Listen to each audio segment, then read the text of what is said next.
Keputusan tak rasmi, Pakatan Harapan dahului di Parlimen Pulai. Ini pasti satu keputusan yang mengejutkan ramai. Artikel dari biharian.com, Johor Bahru, calon Pakatan Harapan Suhaizan Kayat mendahului keputusan tidak rasmi pilihan raya kecil PRK bagi Parlimen Pulai setakat jam 8 malam. Suhaizan meraih 4.053 undi berbanding calon Perikatan Nasional PN Zulkifli Jafar pula mendapat 2.937 undi. Samsudin Muhammad Fauzi yang bertanding sebagai calon bebas pula meraih 46 undi. Keputusan tak rasmi itu membabitkan 35 daripada 298 peti undi yang diterima. Keputusan pilihan raya kecil Parlimen Pulai dan Dun Simpang Jeram setakat tadi jam 7.10 malam. Keputusan tidak rasmi Parlimen Pulai, PN di atas 495 undi, PH 478 undi, dan tempat ketiga bebas 3 undi. Calon dari Perikatan Nasional Zulkifli Jafar 495 undi. Calon dari Pakatan Harapan Suhaizan Kayat dari Pakatan Harapan 478 undi. Manakala Samsudin Muhammad Fauzi calon bebas 3 undi. Keputusan tidak rasmi Dun Simpang Jeram Dr. Mazri Yahya dari Perikatan Nasional 36 undi. Dari calon Pakatan Harapan, Nazri Abdul Rahman 25 undi. Manakala calon bebas S. Jeganathan 0 undi. Peti undi bagi pilihan raya kecil Parlimen Pulai mula tiba di pusat penjumlahan rasmi undi. Petugas SPR dilihat mula membawa peti undi pos dan undi awal ke Dewan Jublin Intan Sultan Ibrahim. Keputusan terkini pilihan raya kecil Parlimen Pulai Dun Simpang Jeram. Sumber berita dari BH Online. Langsung keputusan pilihan raya kecil Parlimen Pulai Dun Simpang Jeram 9 September. Pengundi di Parlimen Pulai dan Dewan Undangan Negeri Dun Simpang Jeram di Johor sudah membuat keputusan menerusi kertas undi masing-masing untuk memilih wakil rakyat mereka.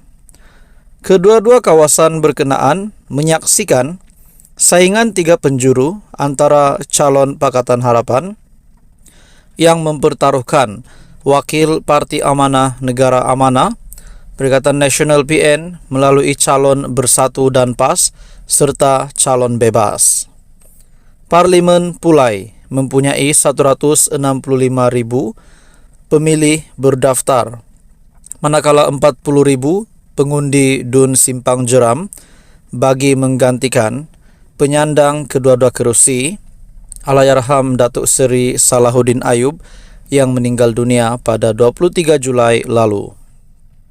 Bagaimanapun, setakat jam 4 petang tadi, peratusan pengundi yang keluar menunaikan tanggung jawab adalah 42% di Pulai dan 56% di Simpang Jeram. Keputusan pada jam 6.52 petang, Dun Simpang Jeram, Dr. Mazri Yahya, Perikatan Nasional 36, Nazri Abdul Rahman, Pakatan Harapan 25, S. Jeganathan bebas 0. Peti undi bagi PRK Parlimen Pulai mula tiba di pusat penjumlahan rasmi undi selepas proses pengundian tamat secara rasmi jam 6 petang. Penjumlahan undi bagi Parlimen Pulai dilakukan di Dewan Jubli Intan Sultan Ibrahim, Johor Bahru, manakala bagi Dun Simpang Jeram ialah di Dewan Jubli Intan Sultan Ibrahim Muar. Calon PH Suhaizan Kayat, Zulkifli Jafar, Perikatan Nasional, dan Samsudin Muhammad Fauzi bebas berentap di Parlimen Pulai. Manakala Nazri Abdul Rahman, PH, Dr. Muhammad Mazri Yahya PN, dan S. Jeganathan bebas di Dun Simpang Jeram. 61 pusat mengundi membabitkan 47 pusat mengundi dengan 294 saluran di Parlemen Pulai, manakala 14 pusat mengundi membabitkan 68 saluran di Dun Simpang Jeram yang dibuka sejak 8 pagi, ditutup pada jam 6 petang. Keputusan Pilihan Raya Umum ke-15 2022, Parlemen Pulai, Datuk Seri Salahuddin Ayub dari Pakatan Harapan 64.900 undi, Datuk Nur Jazlan Muhammad dari Barisan Nasional 31.726 undi, Loh Kah Yong Perikatan Nasional 20.677 undi. Datuk Seri Salahuddin Ayub menang majoriti 33.174 undi. Manakala Dun Simpang Jeram, Datuk Seri Salahuddin Ayub Pakatan Harapan 8.749 undi, Datuk Lokman dari Barisan Nasional 6.062 undi, Ustaz Zarul Saleh PN 6.350 undi, Mahaizal Mahmur Pejuang 208 undi. Datuk Seri Salahuddin Ayub menang majoriti 2.399 undi. Ikuti terus info berita dari channel ini untuk info yang seterusnya.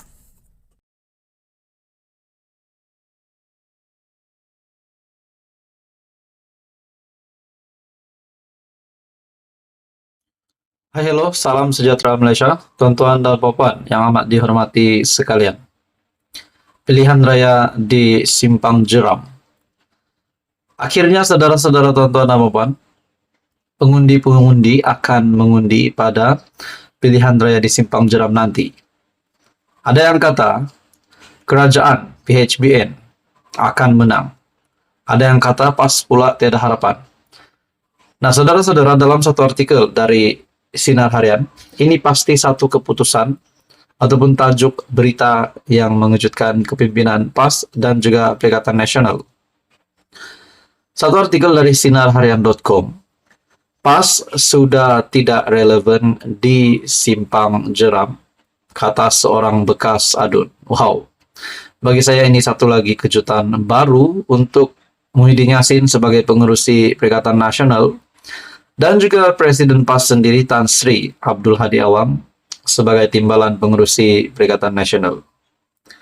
Bekas ahli Dewan Undangan Negeri Adun Sungai Abong, Dr. Sheikh Ibrahim Sheikh Saleh, menyifatkan angan-angan PAS yang mahu kembali merampas kerusi berkenaan yang kini dikenali sebagai Simpang Jeram sebagai sia-sia, kerana parti itu sudah tidak relevan di kawasan itu.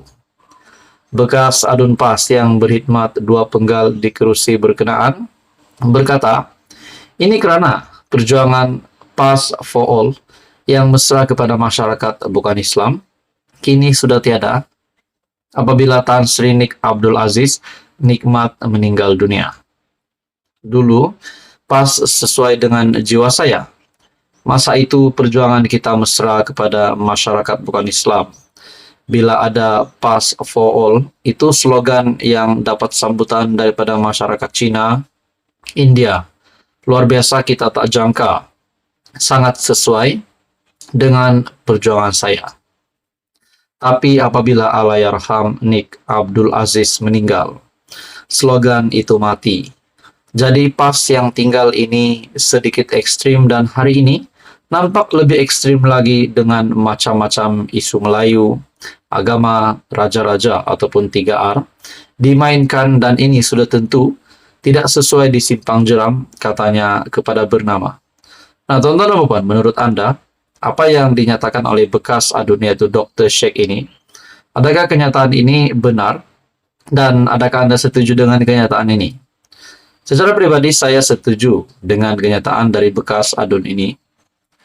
Dalam artikel ini lagi, beliau yang menjadi ahli PAS selama 36 tahun dan menjadi individu yang menubuhkan PAS di Bakri pada 1985 berkata, perkara itu jugalah yang membuatkan beliau tawar hati dengan PAS dan kini menyertai amanah sejak 2019.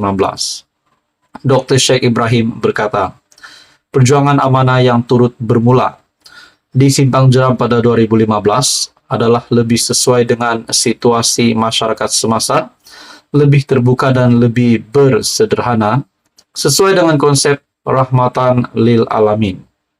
Bila tak dapat sokongan Cina, maka isu 3R ini pas akan main. Dan saya percaya selepas ini mereka akan jadi lebih ekstrim memandangkan BN dan Pakatan Harapan berada dalam satu gabungan yang lebih moderate, sederhana, DAP yang lebih sederhana, semua akan lebih bersederhana. Katanya, hasrat PAS yang mau melahirkan doktor kedua itu, yaitu kemenangan calon berlatar belakangkan pakar perubatan, di Simpang Jeram melalui pendekatan kempen calon PN, merawat dan mendekati pengundi sakit. Hanya dilihat sebagai gimmick bagi meraih undi semata-mata. Karena saya doktor dan anak tempatan di sini, berkhidmat di sini, daripada mula saya bertugas pada 80-an hingga hari ini. Walaupun saya sudah bersara, saya doktor berkhidmat dan calon berkhidmat dan memberi rawatan kepada penduduk di sini sepanjang saya jadi adun. PRK di Simpang Jeram dan Parlimen Pulai menyaksikan pertandingan 3 penjuru antara PN, BNPH dan Bebas dengan calon PH Nazri Abdul Rahman akan berdepan saingan ahli jawatan kuasa PAS Pusat Dr. Muhammad Mazri Yahya daripada PN dan calon Bebas yang juga ahli perniagaan S. Jeganathan. SPR menetapkan pilihan raya kecil bagi kedua-dua kerusi itu diadakan serentak pada Sabtu ini. Jadi adakah di dua pilihan raya kecil ini bakal dimenangi oleh kerajaan ataupun PAS PN? Seperti yang dinyatakan oleh bekas adun ini, PAS sudah tidak relevan di Simpang Jeram.